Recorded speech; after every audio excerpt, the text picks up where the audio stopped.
जय हिंद। आज की इस वीडियो में लेके आए आप लोगों के लिए क्लास 12 का बेसिक इंग्लिश ग्रामर पढ़ने वाले हैं। इससे पिछले वीडियो का जो है हमने सिलेबस का डिस्कशन कर दिया है। क्लास 12 का क्या सिलेबस होता है वो सारा चीज़ हमने उस पिछले वाले वीडियो में कर दिया है। तो इस क्लास में जो है अंत तक जुड़े रहिएगा। इस क्लास में आप लोगों के लिए लेकर आए हैं बेसिक ग्रामर, जो कि इसमें देखने वाले हैं सेंटेंस, वर्ब, ऑब्जेक्ट और सब्जेक्ट। यहाँ पे जो है सेंटेंस है, वर्ब है, यहाँ पे सब्जेक्ट है और यहाँ पे ऑब्जेक्ट है। इन सभी का जो है बारीकी से अध्ययन करने वाले हैं। तो इस क्लास में पूरा अंत तक जुड़े रहिएगा। तो ग्रामर का आपका पहला दिन है, डे 1 है, और इसी तरह से जो है हम पार्ट बाय पार्ट जो है लाते रहेंगे। तो जुड़े रहिए इस क्लास में पूरे अंत तक। तो पहला आपका आता है basic concepts of the given topic. यहाँ पर जो है बेसिक कॉन्सेप्ट का कौन कौन सा टॉपिक है वो दिया हुआ है। तो पहला आपका है parts of a sentence. Sentence का पार्ट्स क्या क्या होता है उसके बारे में जानने वाले हैं। उसके बाद दूसरा आता है आपका concept of first person, second person, third person. ये 3 पर्सन होता है। इन तीनों को भी बारीकी से देखेंगे क्या कौन सा होता है। उसके बाद आता है types of sentences, types of sentences. Sentence कितने टाइप के होते हैं वो भी बताने वाले हैं। उसके बाद आता है forms of main verbs. Main verbs के कितने फॉर्म होते हैं वो भी देखने का काम करेंगे इसमें। उसके बाद आता है WH फैमिली। WH फैमिली के बारे में भी जानने का प्रयास करेंगे। तो पहला आपका आता है सेंटेंस, जिसको हिंदी में वाक्य कहते हैं। सेंटेंस क्या होता है इसके बारे में पहले जान लेते हैं। देखिए क्वेश्चन आपका लिखा हुआ है व्हाट इज ए सेंटेंस। एक सेंटेंस क्या होता है इसके बारे में जानेंगे। तो इसका आंसर लिखा हुआ है a sentence is a group of words that makes complete sense and express a thought. इसको हिंदी में समझने का प्रयास करते हैं। सब वाक्य शब्दों का ऐसा समूह होता है जो पूरा अर्थ देता है। वाक्य जो होता है वो शब्द का ऐसा समूह होता है जो हमें क्या देता है, पूरा अर्थ देता है और एक विचार को व्यक्त करता है। क्या करता है, एक विचार को व्यक्त करता है। वही हमारा सेंटेंस कहलाता है। और सेंटेंस में मेन चीज ध्यान देने वाली क्या क्या बात है वो थोड़ा जान लेते हैं।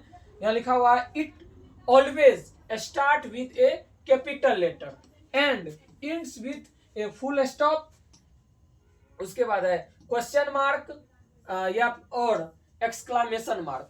कोई भी सेंटेंस जो होता है वो शुरू किस तरह से होता है। तो ध्यान में रखना है कि कोई भी सेंटेंस जब हम इंग्लिश में लिखने का शुरुआत करते हैं वो उसमें क्या ध्यान रखना है।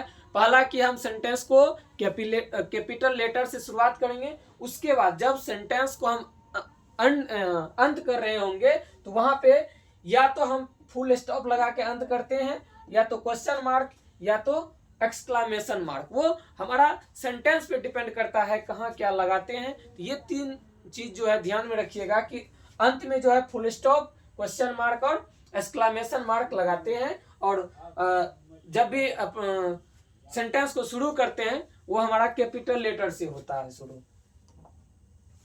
नेक्स्ट आपका आता है एग्जाम्पल। देखिए इसका एग्जाम्पल देखिए कैसे होता है। जैसे सीता इज माई सिस्टर। यहाँ देखिए कि हम सीता जो लिखे हैं इसका पहला लेटर क्या है, कैपिटल है। उसके बाद लास्ट में देखिए यहाँ पे हमारा क्या लगा हुआ है, फुल स्टॉप लगा हुआ है। उसी प्रकार से दूसरा क्वेश्चन देखिए क्या है, वेयर डू यू लिव।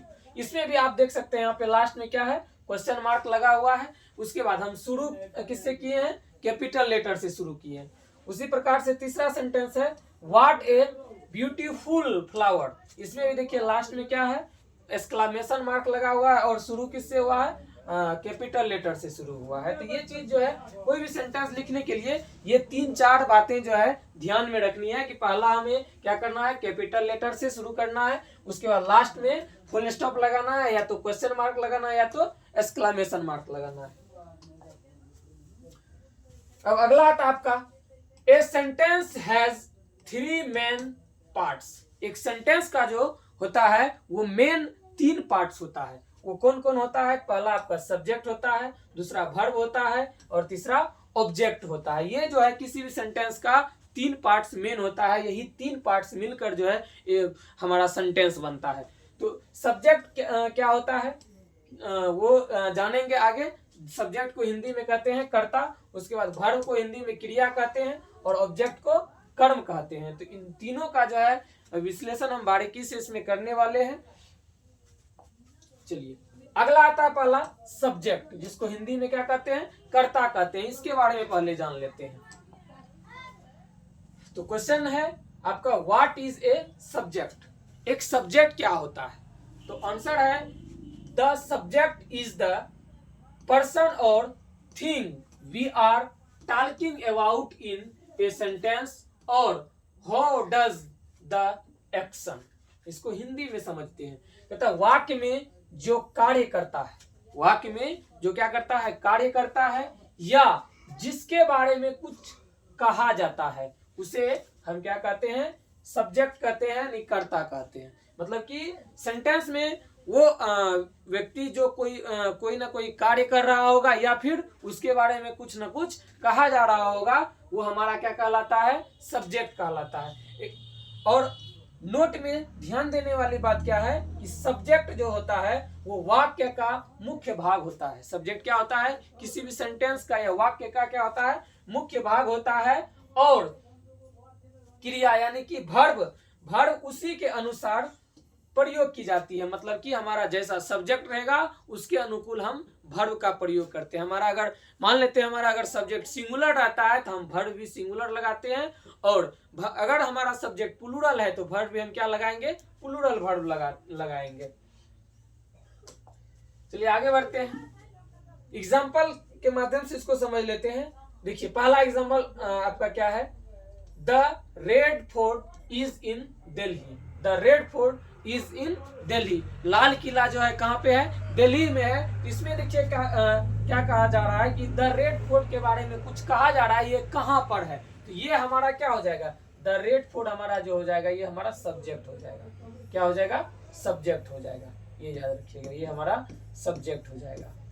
उसके बाद कहता है Ram and Shyam are good boys. इसमें भी देखिए कि सब्जेक्ट के बारे में कुछ कहा जा रहा है, और यहाँ पे देख सकते हैं कि यहाँ एक सब्जेक्ट राम है और दूसरा सब्जेक्ट हमारा श्याम है। मतलब कि हमारा इसमें जो है दो सब्जेक्ट हो रहा है, आ रहा है। इसका मतलब ये हमारा प्लूरल का काम कर रहा है। किसका, प्लूरल का। तो इसके अनुकूल जो है हम वर्ब भी क्या लगाए हैं, प्लूरल लगाए हैं।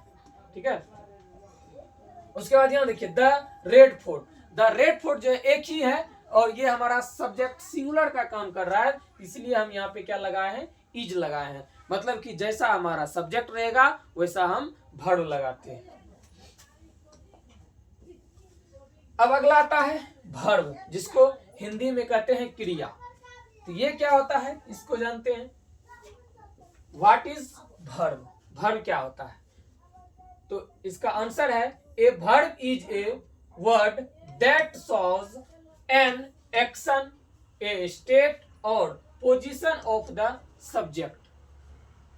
कहता है कि वर्ब वह शब्द है जो सब्जेक्ट के द्वारा किया गया काम, स्थिति या दशा या स्वामित्व को दर्शाता है। मतलब कि सब्जेक्ट के द्वारा जो भी काम किया जाता है वही जो है ये वर्ब दिखाने का काम करते हैं। जैसे कि एग्जांपल में समझते हैं कि जैसे राम